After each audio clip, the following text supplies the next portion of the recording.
Episode 64. Hextic Hyjinks.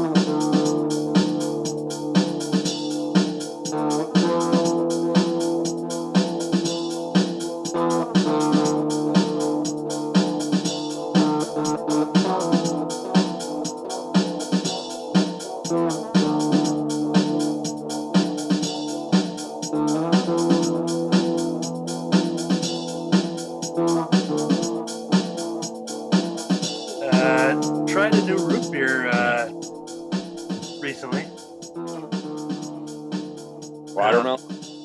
Watermelon root beer? No. Sprecher has an energy root beer. And it's good. It doesn't taste like it's not overbearing energy drink. Energy drinks for me never really do much anyways. Caffeine really doesn't affect me one way or another, but it just gave it a little extra kick in the taste, and it's a craft soda as it says here, but yeah, Sprecher Energy, fire brewed. I foresee people adding peppermint schnapps to that in the future. Is that right? Sprecker's always on tap at the bars right next to the liquor. But yeah, I picked this up at I first saw it at Eaton's Pizza. I saw it in their soda fridge cooler, and I was like, I thought it was just a beer at first. I'm like, oh, what's this? And then, so Sprecher Energy available now. I've been caffeine free for a few days now. Yeah, On purpose? Yes. Yeah, I haven't. I haven't had any coffee for 3 days. I haven't had any 3 minutes. It's actually been fine. I had a headache yesterday, and I wasn't sure if I had a lot going on yesterday, so I wasn't sure if it was like a stress-induced headache or if it was like just like my body's complaining because it hadn't had caffeine. But it was better today. So trying to have another kid. No. Oh no. I'm trying to stop looking like I'm having another kid. Well, caffeine's not the thing that's making you bad. No, well, it's not the caffeine. It's some of the things that I drink that have caffeine in it, but also has a lot of sugar and things that are not good for me. And since I've had 2 friends die in the last week, and I've found some other things that I've got, where I'm like, definitely signs of getting older. I'm like, maybe I want to try and get a little bit healthier. I'm not going to go over the top or anything, but just trying to make a few changes. Perfect time to advertise Sprecher Energy root beer, now available. 0 sugar, I think.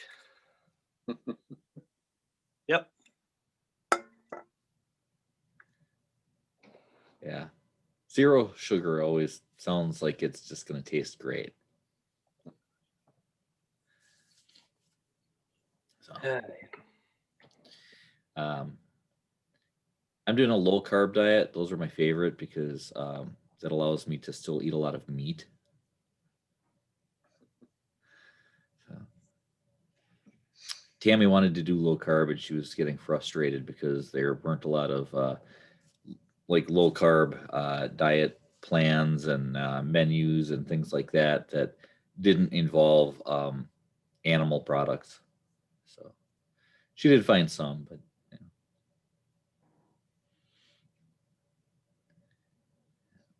What's that one guy's diet that's all meat? I could do that. Yeah. Can't even remember his name anymore. I know he died. I could do that too.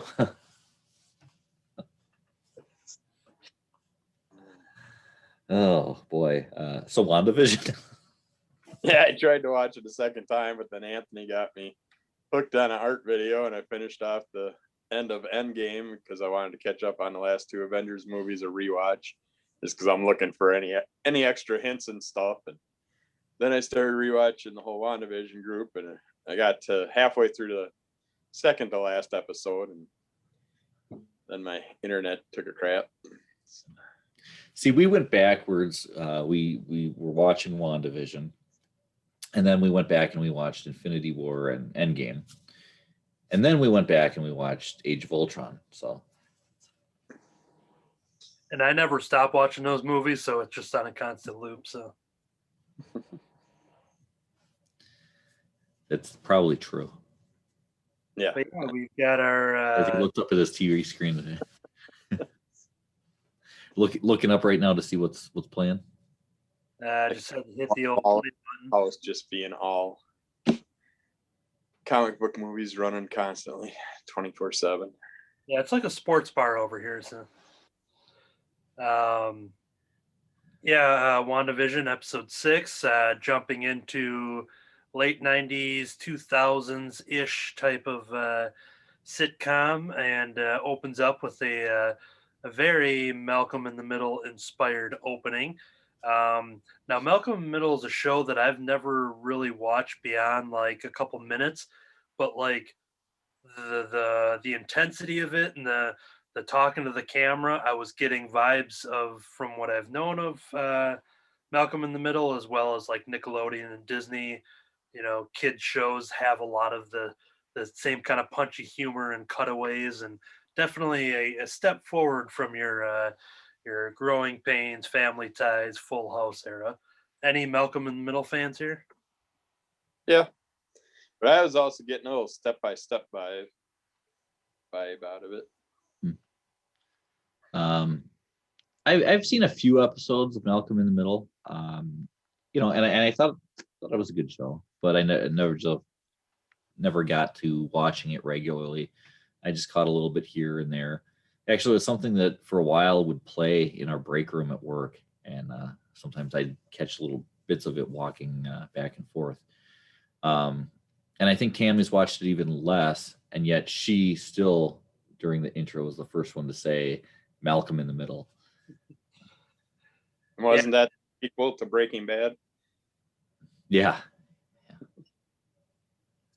But yeah, episode focusing on Halloween, and which is a perfect way to introduce a spin on the classic comic book costumes for Wanda, Vision, as well as their children, who would later become characters. Which we'll talk about spoilers and stuff here, but there's certain things that I specifically don't go into, even though it's like comic book public knowledge and articles and everyone's talking about it.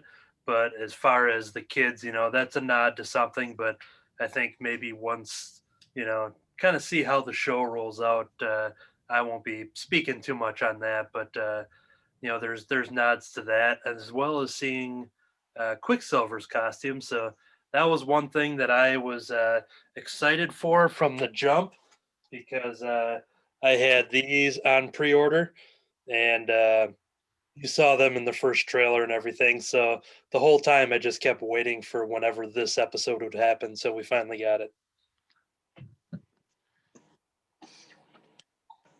Yeah, it was nice to see that. I mean, on one hand, it was their way of saying, see people, this is why we don't have the comic book accurate costumes, because it would look ridiculous.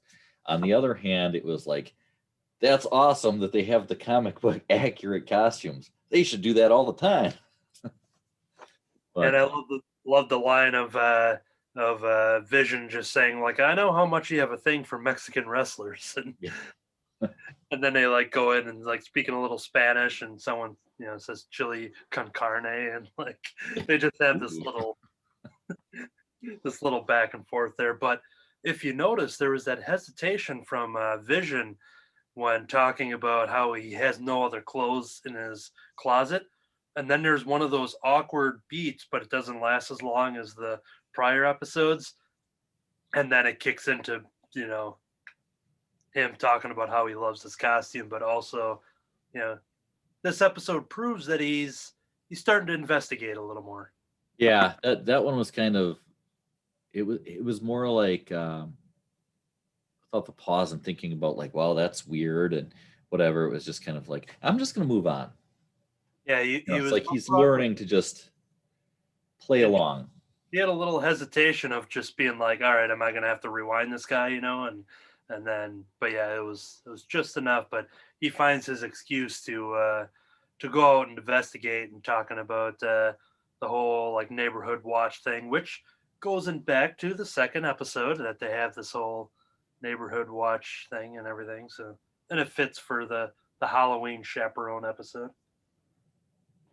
Oh, we were both drinking at the same time. Yeah. Otherwise, I would have kept talking. That was giving Kerby a chance to Oh. jump in and talk about the episodes that he didn't watch. No, I watched it.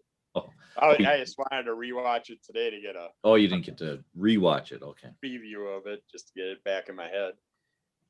But yeah, it's like you won't want to give no spoilers about the kids, but the kids are going to be dead in 2 episodes. You've seen the finale? I have. I mean, everyone's got theories, but knowing all of the other stuff that's building, I'm very excited about where these characters launch off. So one powers activate.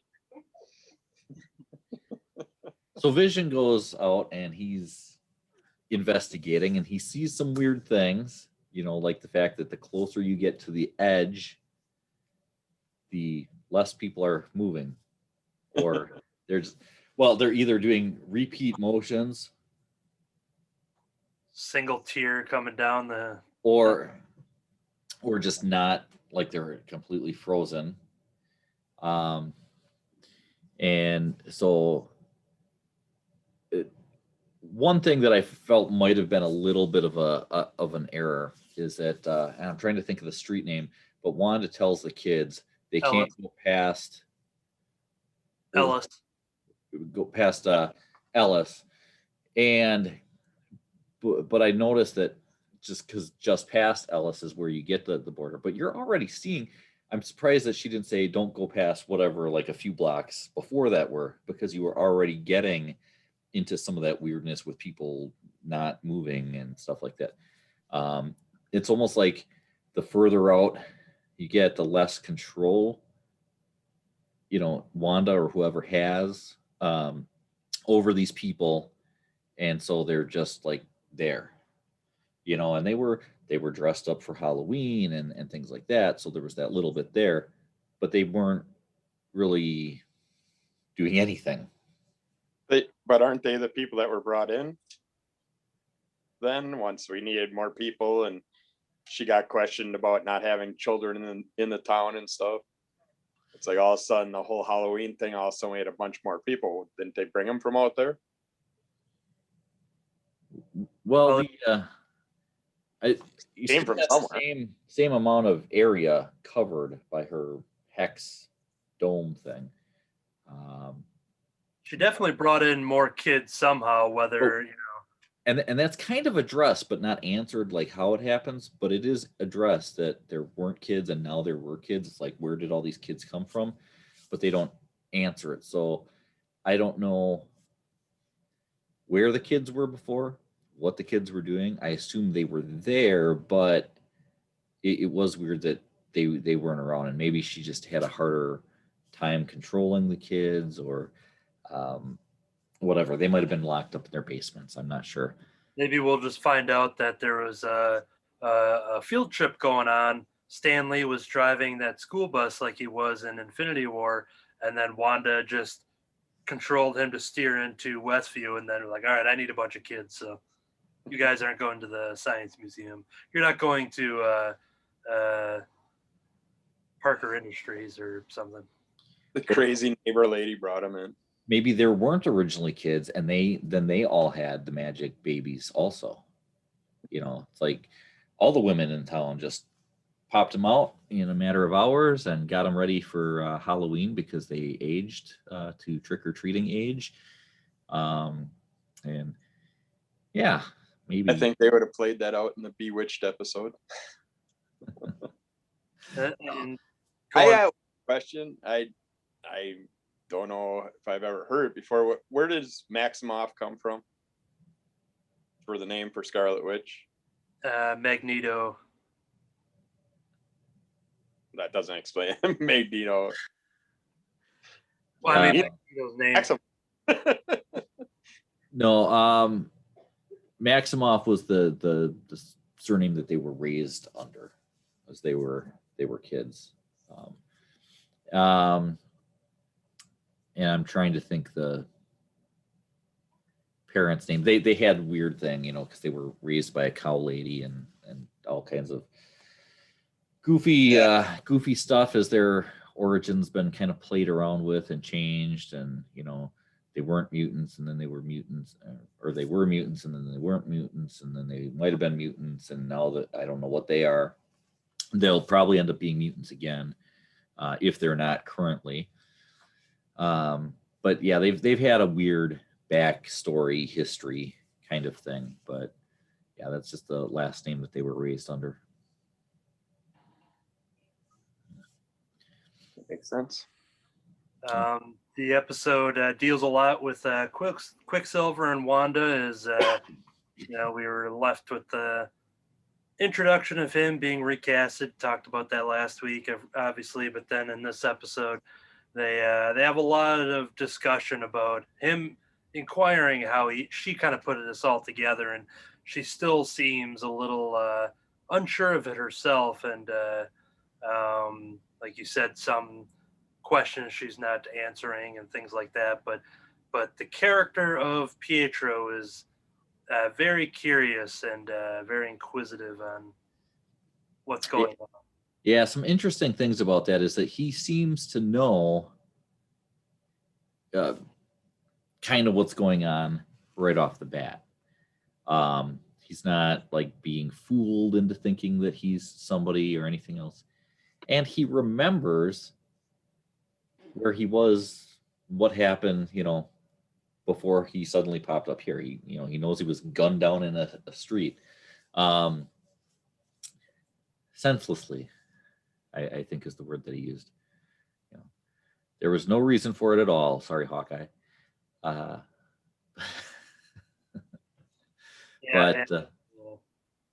But yeah, I mean, so he remembered that. So even Wanda and Vision at first, you know, because it really legitimately seemed like Wanda at first did not remember how she got there, and I don't know if she still might not remember how she got there. And here comes, you know, Pietro, and he knows where he came from. You know, he's got the memories. It doesn't know how he's here, but he remembers being out there. He doesn't really address, I don't think, looking different, the different face. I don't recall that coming up. No, because she kind of asks, she's like, she does question to him, but he doesn't really respond to that or changes the subject. But she's like, you know, something different about you and why and blah, blah, blah. But he has a few facial expressions throughout it. You can tell are different feelings than what's happening at the moment. So, but yeah, he's definitely not the typical resident of this community, you know, who's, you know, lacking a memory or is brainwashed or being forced to be someone they're not, or any of that. I still think the weird neighbor lady has something to do with it. So, although, we saw there too, that kind of, there was an interaction. So we've seen before that Vision has this ability to, do something with people's minds, and it brings them out of it. It snaps them out of it, brings back their actual personality and everything. And so he did the same thing to Agnes. And she didn't act like I think a lot of people were expecting that she would, because a lot of people are thinking this is Agatha Harkness, and that's the big theory on Agnes, is that she's actually the character Agatha Harkness. And so her coming back didn't like disprove that, him snapping her back, but she didn't necessarily act like that's what was going on. She kind of acted like anybody else. That was like, oh my God, this crazy lady came into her town and, took us over and is forcing us to do this. Yeah, and I'm wondering if her like being on the edge like that is part of her plan to, if she's putting on an act there to kind of lure Vision into that direction there. And but yeah, who knows? She's still a pretty big mystery, where you think that there's something behind it, and then you get an episode like this that may purposely throw us off the scent, if you will. But then there's one other one. We haven't seen Dottie since the early episodes, played by Emma Caulfield. And she's one of those that I'm just crossing the fingers that, I personally just want to see her back on the show because I like Emma Caulfield, but also the fact that she's like the one that nobody has talked about since that episode. I don't think they've brought her up on the board or anything, and no one's ever mentioned. So she's still kind of floating out there possibly. Yeah, so it's possible that we haven't met whoever else is involved in this. I think everybody tends to believe that there's more to it than just Wanda, that there's somebody else that's going to pop up.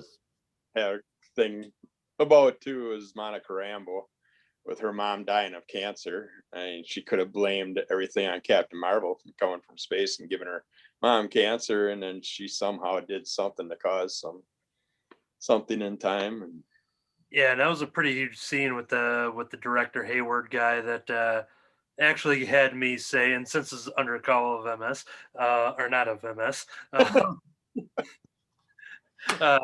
it could be crossover episode. Let's Gwyneth Paltrow, you don't know which show you're on there. Yep, let's go to the Sunday comics here, and I'll read you a recipe for Sprecher Energy. Now that when he said that line about basically dressing her down about she wouldn't be able to handle this, and her being gone, and then her mom dying and everything, and I like audibly just said, "Oh fuck you!" I'm like, just like the way he dropped that and threw that at her, and the other characters reacted too. But that was like one of the first times I almost punched my TV. So yeah. We've learned that he's not a likable character, and he didn't hide it for very long either. Yeah, you liked him for about a minute, and then he was a jerk. Yeah. Who's this guy? He could be cool. No. And what's great is that overall he's probably just a normal bad dude, and there's probably worse dudes, and there might not even be anything more other than whatever he's doing with Sword and Vision's body. But right, there could be something really sinister going on with him, or it could just be that he's after the snap and everything, he's just that's what happened to him, having to live for that 5 years with half the people he knew and loved and everything gone, and everything else. It's something that hasn't really been explored that much, is the effect of people, and that's what the show is doing a little bit. We're exploring that a little bit with Monica Rambeau and him, and so we get a little bit of that as like, what were some of the effects, because that's not touched on. I mean, you kind of knew from Endgame and hearing them talk about what things were like. you kind of knew what it was like when half of the people were like snapped out of existence. Not to mention the resulting casualties. You know, when an airplane pilot disappears and then the plane goes down and kills everybody else on it, or you know, all the drivers and the car accidents resulting from drivers disappearing, or you know, things like that. We see a helicopter crash, which is, you know, I can't believe that was the only crash that happened in that whole thing. So there was a lot of people killed that didn't get to come back. And there have been some things, some little comedy sketch type things that have addressed other things, like what happened to the people that came back that were in the plane because the plane's no longer there. You know, how did they snap back? Were they placed gently back on the ground, or did they fall out of the sky? There was one that I watched actually that had that, and it had another one about unborn twins that were just suddenly put back in the mother's womb.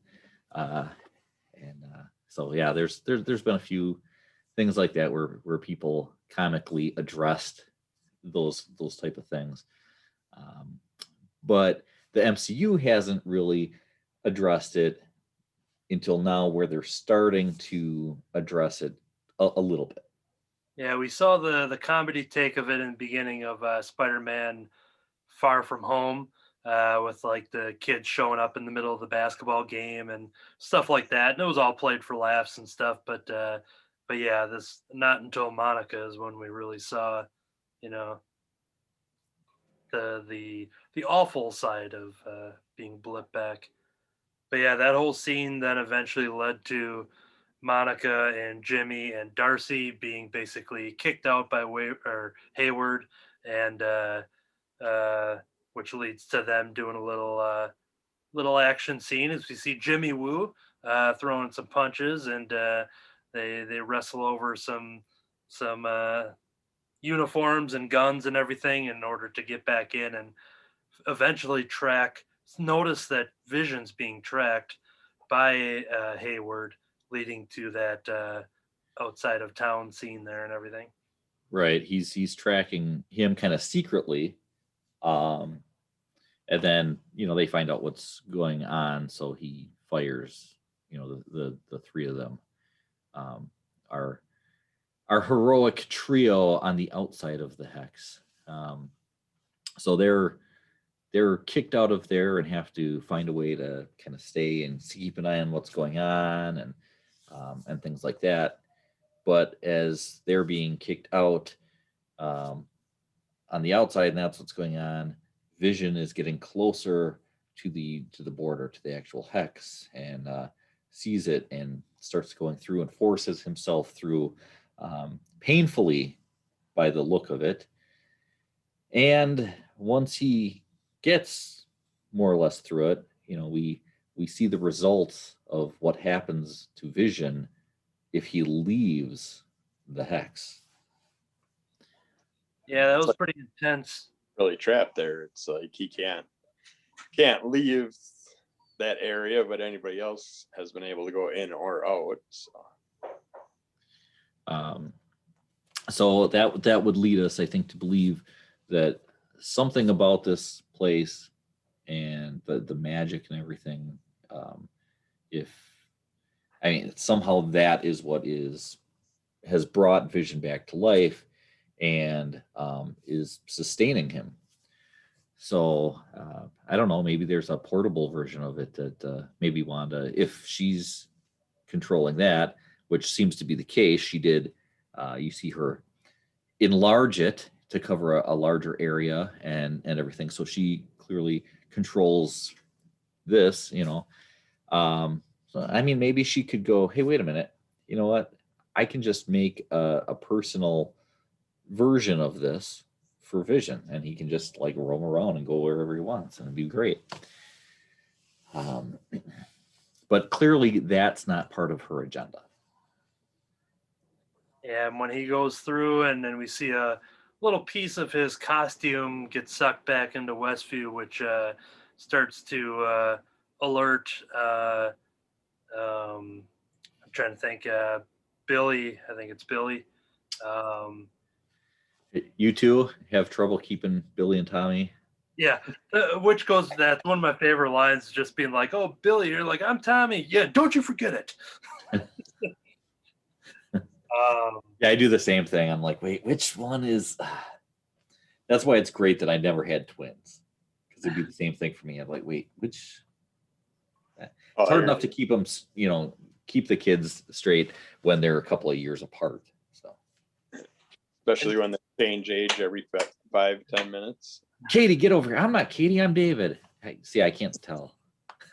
And now that we are, about half hour into our show, I figured, we didn't take a commercial break yet, meaning talking about the Yo Magic yogurt. The claymation has just popped up as I'm playing it in the background here to remind me of things.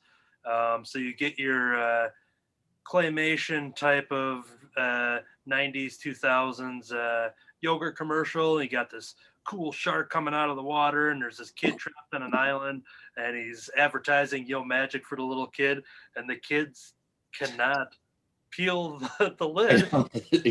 It gets so dark so quick. Yeah. And you see there's the dead fish on the island. He's sitting there, he's struggling, and time is passing, and he can't peel the lid, and then eventually it just turns and sun goes down, face starts melting, you start seeing his skull and his skeleton, and next thing you know, dead. Yo Magic. And so now you're kind of playing into the idea. We see a lot of trauma related things in the other commercials with Wanda's life, and now this one's kind of talking. I forget what the tagline is with the magic, but no, I can't think of it either, because there is one. The audio, Disney's going to sue our podcast. They take down Kevin Smith's podcast immediately when they play something. So yeah, because I know Disney's watching this. I'll just go back and edit it and heavily distort it. I'll make it sound like Shelley is saying the line. Yeah, there you go. But yeah, like you said, it went dark pretty quick, and this was it was an interesting one. It's one of the ones that we don't see the actors from the other one, because it's not a live action, but we don't see claymation versions of them, and the fact that it's a young boy on the island too is I don't know if we're just reading too much into it or what. Yeah, I mean, well, there's been no kids in the commercials, and now there's a kid in the commercial, or was a kid in the commercial. Yeah, we did have them in the last week's breakfast cereal one. Oh yeah, okay. But yeah, prior to that, now I'm trying to think. Did that? Yeah, I'm gonna have to go back and watch these now, because I actually forgot about that one. Now I'm trying to think of the events if the commercial came after Vision. Oh, Vision mentioned it at the very end. So yeah, the commercial would have happened already. So that might be an interesting thing. I haven't thought about that, because he had talked about no kids being around, and he walks to work and she's flipping out saying like, you really think I'm doing everything and making sure they get off to work and dentist appointments? But then prior to that, us, the audience, saw the commercial with those kids in. That would have been the only sign. Yeah, she's like, there's kids. What are you talking about? Watch this commercial. Yeah. But yeah, Yo Magic. But yeah, that goes back to maybe Billy alerts Wanda of something's happening, and I think he says there's soldiers and stuff, and she basically, I like Pietro being, he's starting to offend her in the sense of when he mentions that line about like, well, your husband can't die twice. He can't die twice. Yeah. And then she blasts him out of the way. But like the whole episode, he's got that attitude, but he just goes a little too far with that, sir. And I'm wondering, is that purposeful, just trying to get her to really break and go nuts, or? Yeah. So comments from coworkers. We got a couple people that I work with that that watch this, and one in particular, I don't know if he watches it on Wednesdays or whatever. So funny enough, last week he was talking to me about it also on a Wednesday, And today he was talking to me about it too, and he's asking me questions as though I'm one of the writers and I know what's going to happen and what's going on. So, but he brought up, he's like, boy, why is Pietro? He was kind of acting like a douche. I'm like, that's actually kind of how he is. I'm like, he's like that in the comics. He's always kind of had that personality, where you kind of want to slap him at super speed. In the comics, he was very disapproving of Wanda and Vision as a couple, and the fact of being with the synthezoid and all that stuff. He'd later come around to it and everything, and but yeah, he's playing that version pretty well, because we don't see too much of that for the very brief time we've had Quicksilver in the MCU, at least. But yeah, he played that up pretty well, like you said. Yeah. Yeah, so it really wasn't out of character for him, but at the same time, you question, why he is being like that, because we never got a chance to see him react to Vision before that. We never saw him having to judge or accept or not accept a relationship between his sister and this synthesoid. So we don't know what it would have been like outside of this. If this behavior is something because of what's going on, or if this is actually just how this character would act towards, this relationship. I don't know if I watched a different MCU than you guys, but I thought both of them when they were young were a couple little shitheads. And she's always been, I never really liked her because she's always been like focused on herself and screw everything else, and just always got pissy with anything that involved her, and then put other people's life at harm because of her anger. But when they were little kids, when I first watched them in the X-Men or whatever it was, they were both pretty for themselves. In the X-Men ones, or I believe, well, where were we introduced to them when they were young? And wasn't that the X-Men when they found them or whatever with their powers? with Age of Ultron, or It might have been Age of Ultron. I don't know. I just want to make sure you weren't watching Watched them all 50 times. I watched them once. So. Yeah, I'm trying to remember. I just remember they were two young kids in Mexico running from whatever, and they had their powers and they had the problems and that. I thought, aren't those kids? Or am I totally thinking of someone else? I don't know which movie you're referencing. Like, is there? I thought it was back with one of the X-Men movies. No. Granted, I haven't watched all the X-Men movies because crap. The one Dark Phoenix. Well, because that wouldn't have anything to do with this, so that's what I wanted to make sure. Okay. All right. I just thought Marvel dealt with Marvel. Because what we've dealt with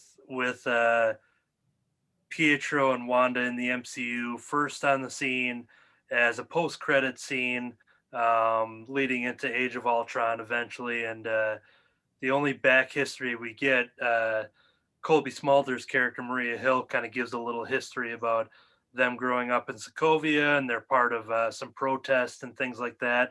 But then her backstory was talking about how Stark Industries, a bomb had blown up their house or killed them. Killed their parents right away and trapped them in there with an undetonated missile that they thought, that they trapped, they couldn't get out, and they thought this thing could go off at any time, and they were in there for 3 days or. Yeah, which plays into the toaster commercial in the very first episode, and the beeping and the waiting, and then ding, it's done. That's kind of harkening back to that. But as far as that goes, then they're taken by Hydra and tested and prodded, and they become enhanced.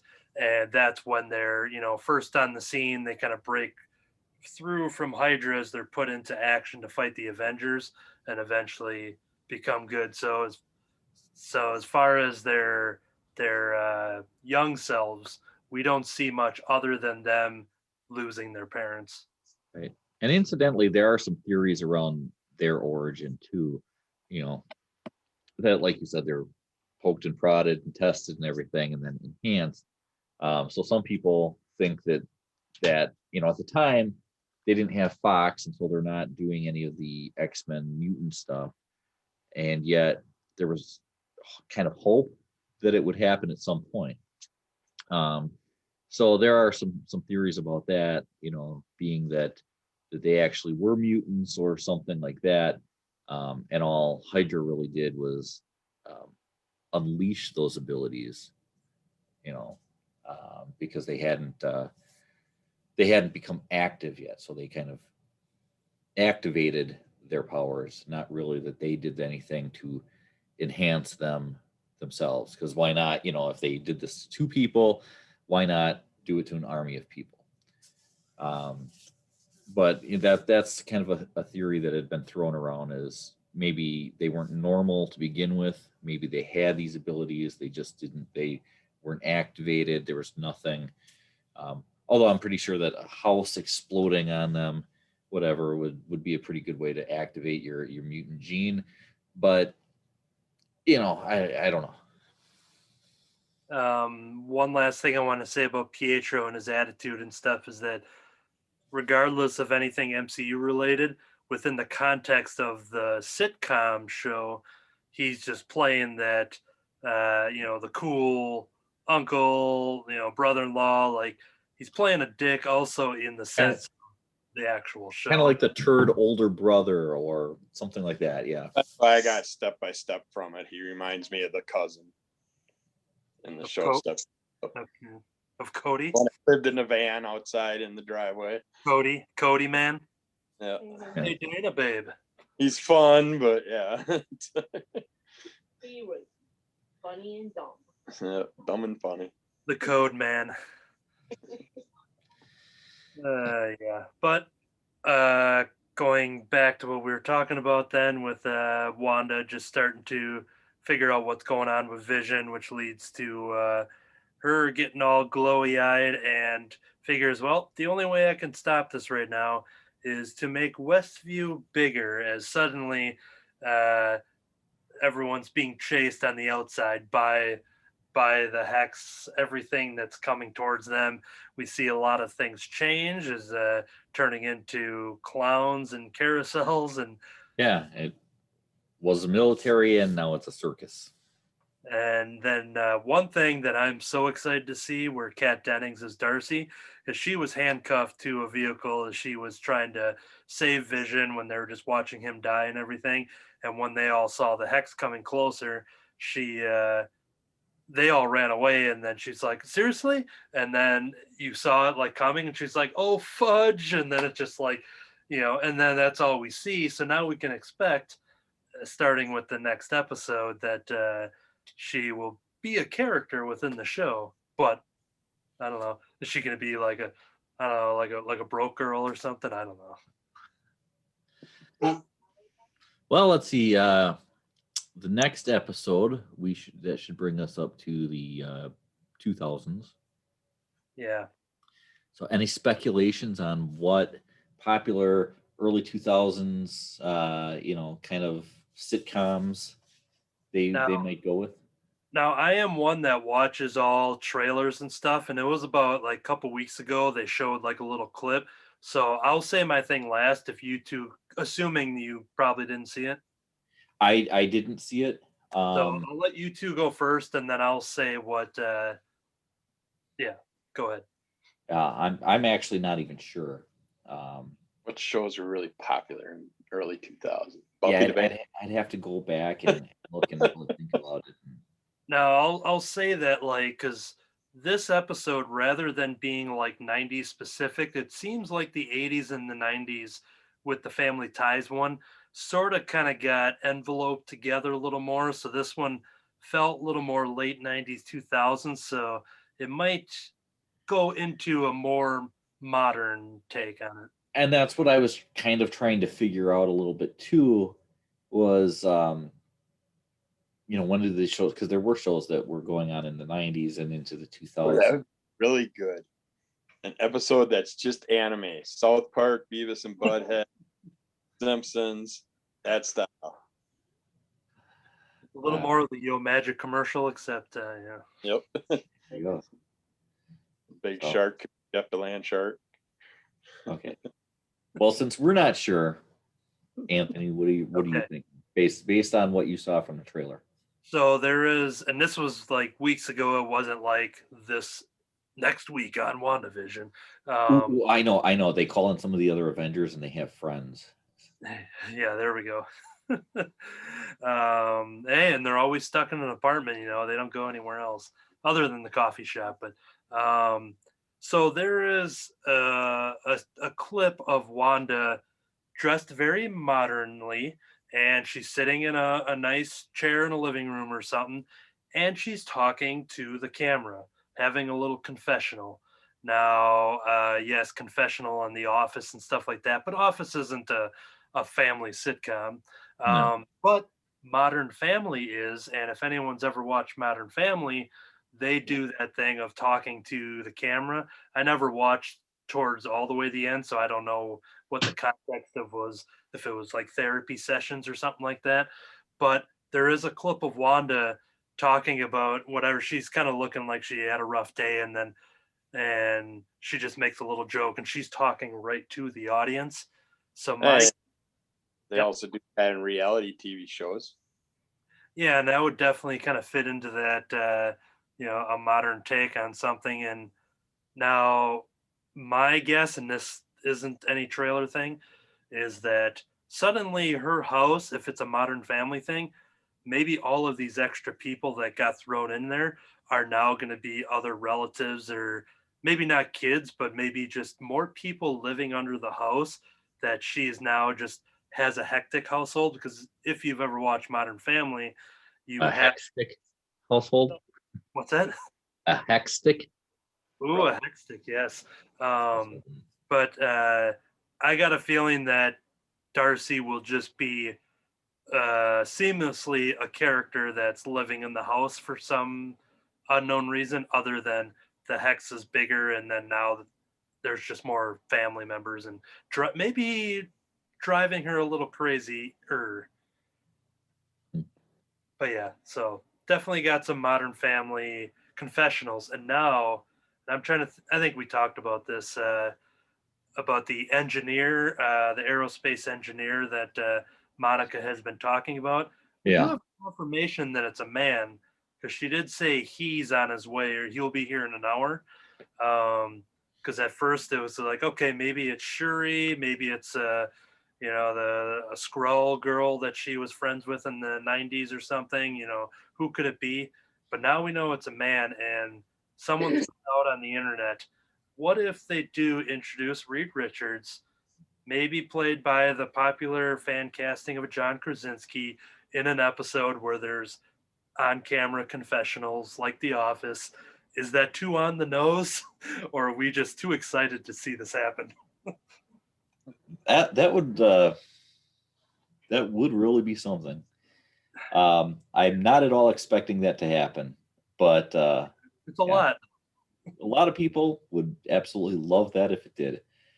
Now, the MCU really kicked off with that first movie of Iron Man, with the secret cameo of Nick Fury, of Sam Jackson showing up as Nick Fury in a post-credit scene.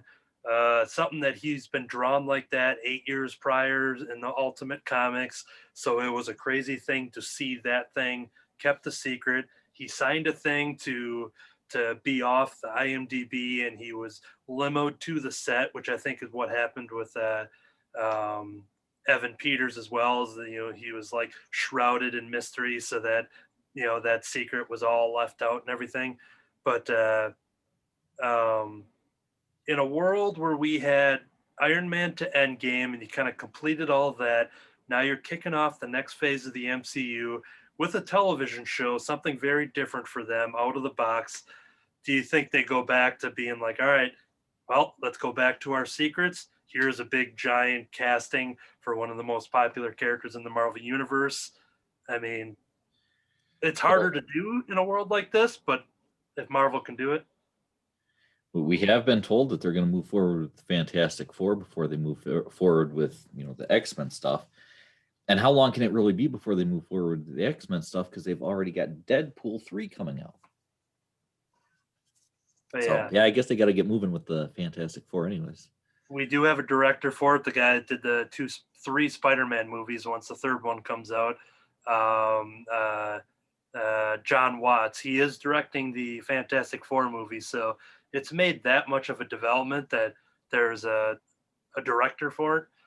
But it's everyone's excited just because that's what the show is built to do, is to get everybody talking. And everything we say here tonight could be all reversed and wrong, and we'll be back to talk about something else. Right. Yeah, we've only got a couple of days until we know for sure, at least some of the things. I mean, even this guy coming, if he'll be here in an hour. That's 2 sitcom episodes, so that'd be a couple of weeks. And there's Episodes. Are there 2 episodes left? Well, three left, 7, 8, and 9, and there's heavy rumors that these could be hour-long episodes. I was speculating that at least the last 2 were probably going to be like one feature-length movie, but now at the last 2 episodes, one was almost an hour, and then this last one 40 minutes. So the fact that we get more of the outside stuff going on clashing with the inside stuff, that so be prepared for that. So maybe that hour is coming up. Yeah, like you said, Collins waiting, so they got more time to do stuff. But yeah, it's I don't know. Whatever they do, I'm sure it'll be great. Well, I mean, if that is the size of things that they're going to do, I'm sure that this person will not be introduced until like the end of the episode. Regardless of it's half an hour or an hour and a half, it's going to be. Yeah, it's got to get people to talk about just the second we see this person on screen, so we can talk about that for a week, like we did with Evan Peters. In fact, it could be somebody that pops on screen and they're not even named yet. So it could be somebody who you're like, oh my God. And then they don't even tell you for sure who it is. So it gives you a week to speculate. Wait, is it him? And it's one of those reveals that, like, let's say it's Reed Richards, but we don't know, who knows what the casting is. It's something that, I think a lot of people recognize, depending on, I mean, he's not going to have a 4 on his chest or anything, but maybe he'll have a little gray in his hair or something, or just be name dropped. But you think that it's got to be some big actor for the entire world to react to it, even if they don't know that it's Reed Richards or something, because there's definitely lots of people that hear aerospace engineer and aren't thinking anything more than it. But then there's the comic book people that are all like, yeah, it's real. This is somebody. Who is it? Yeah. So you think with something like a giant casting is what would get the world to be like, oh, Tom Cruise is in WandaVision? Holy crap. John Krasinski's in WandaVision? Holy crap. It's probably going to be that regardless on who the character is, maybe. I don't know. Yeah. And we're not necessarily getting like this really young version of the Fantastic Four in the MCU. We might get some people who are a little bit more seasoned. So you might get a Reed Richards with a little gray in his hair and a beard. And I think that would be fine in a lot of ways. That might be a little bit more believable in the things that he accomplishes. So yeah, I think that would be very exciting for a lot of people if they pulled something like that. Yeah, so also we see John Krasinski as Reed Richards, and then it just cuts to Wanda going, and then it ends. He's not going to do it because legally, NBC, ABC, that's a whole different contract thing. It's going to have to be Wanda to make a look at the camera, and I don't know. Disney could buy it out just so that they could do this. That's the reveal, is that. But the show is doing a good job in getting people to talk about it for 7 days until the next episode. It does all the right things when it comes to just building on people's theories and getting more people to wonder who's behind everything. And I just got a feeling that at least with those last 2 episodes, we're going to get a feature-sized MCU, kind of like episode 4 that felt like the MCU, whereas 1 through 3 does something different. So it just feels like we're getting to that point where it's going to be crazy, and definitely for setting up with the movies that are coming out in the next year or so, but then also just kind of making a mark of like, this was our first television show. Here's some huge stuff. Now go rewatch it now that you've seen it all. Well, and the bigger things they throw into this show, the easier it's going to get other people to tune into other shows, because they've got a lot, on the books here for coming up pretty soon, and they're not that far down the road. So how do we get people to stay interested and to keep watching this? Because as far as we know, WandaVision isn't tying into Falcon and Winter Soldier, or there could be some ties, assuming they happen around the same time. But any of these other shows, as far as we know, they're not going to be tied right in. We're making that assumption based on what we've been told, that we're doing WandaVision and that's going into Doctor Strange. So, yeah, they've been more forward with saying that the show's bleeding into the movies, much like Ms. Marvel is going to bleed into Captain Marvel 2, and like what you said with Doctor Strange, blah, blah, blah. But yeah, as far as the linking of the shows is left for them to reveal. And so doing something to get people to go, oh my God, I can't believe I missed that. I'm going to have to, I don't want to make that same mistake with the next show coming up. So yeah. I got to watch that. I think there might only be 1 week off until Falcon starts, because it's only a month from when we're recording this is when that show kicks off, and then we'll be back at it talking about theories, and it'll probably be, I'm sure there will be enough to talk about, but in the nature of what WandaVision is and what we could expect from Falcon and Winter Soldier, there probably won't be as many heavy, like, oh, here's 30 Easter eggs you missed in the first 10 seconds. So just because, I'm watching everything in the background. When they're in town going through the trick-or-treating, I'm just like, okay, there's got to be a character walking around here. Dressed up as somebody here. Yeah. Which the one thing I forgot to say is the Kick-Ass reference. So Pietro's taking the little kids around and blah, blah, blah. And one of the kids says like, Kick-Ass. And then they like zoom off, and then Wanda's just like, Kick-Ass. And then the fact that both Evan Peters and Aaron Taylor Johnson both were in the movie Kick-Ass, both went on to play Quicksilvers. So just her just saying Kick-Ass was a nice little thing. So yeah, I will admit I didn't even catch that one right away. And that's another one where I heard about it afterwards and I'm like, oh yeah, that did happen. So, yeah, that's all I got on this episode. Any other closing thoughts? Lingering thoughts? I'm going to have to obviously go back to Ultron, Age of Ultron now. You said that's when the kids started. Yeah, we see a little glimpse of their past in there, but the only thing we dealt with in the X-Men movies was because Wanda was never, she was just a little girl in there. She wasn't like a same age as Pietro was in there. And I think it was a deleted scene where she was like, her name was said or something. She was upstairs or something like that. So we never really dove into the backstories there. So I'm wondering if that was something else. But Age of Ultron, which pops up, at least for me, every time WandaVision ends, it says, Age of Ultron, where you can press play and watch that. So, and what else should be on my watch list for this week?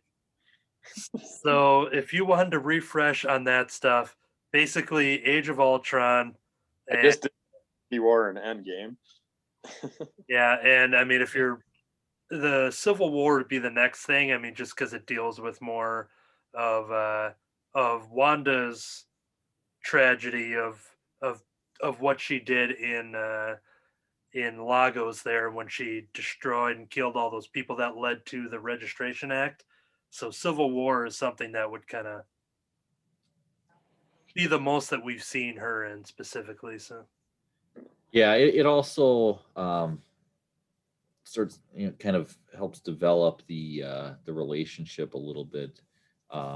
If you're looking for the relationship between, the Wanda and Vision, that you would kind of watch through that also. They build on it. That's because I think Civil War is where you see them a little bit more, right? yeah, Or the is it, kitchen or scene. is there more that I'm just not thinking of? Because No, sometimes there's things in movies where I'm thinking it's one movie and it was actually another one because, well, they're all part of a whole big long movie. yeah, it was Civil War where they had their Civil War is the first hint at a romance Yeah. beyond him saving her at the end of Age of Ultron because she does look at him with fond and curious eyes, but Civil War is when there's a kitchen scene of them cooking together, which is a very it's an abrupt advancement for those that don't know Wanda and Vision in the comics to be like, well, that's kind of weird that they're just cooking now. So, but now they have their own life and home and kids. So, A bunch of other people's lives. yeah. So, Age of Ultron, Civil War, Infinity, Endgame, WandaVision, or Disney Plus has the whatever the recap series. They're adding new episodes as these new shows come out.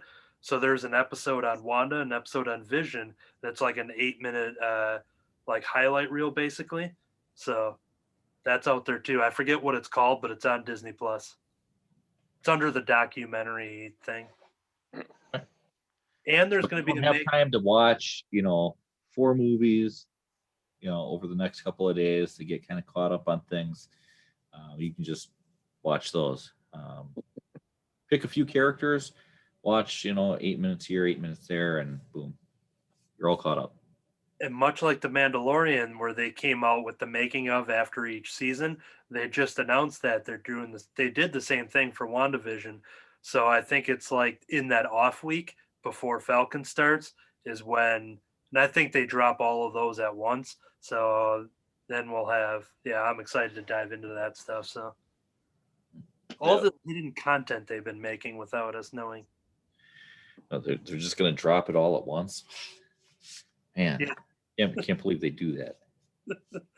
Oh, television. But yeah, anyways, that was WandaVision episode 6. And on this official WandaVision after show. Yes. Thanks for tuning into After Vision. Yeah. After, before the vision. Yes. Well, on that note, I've got my remote here, so I should. Oh, you gonna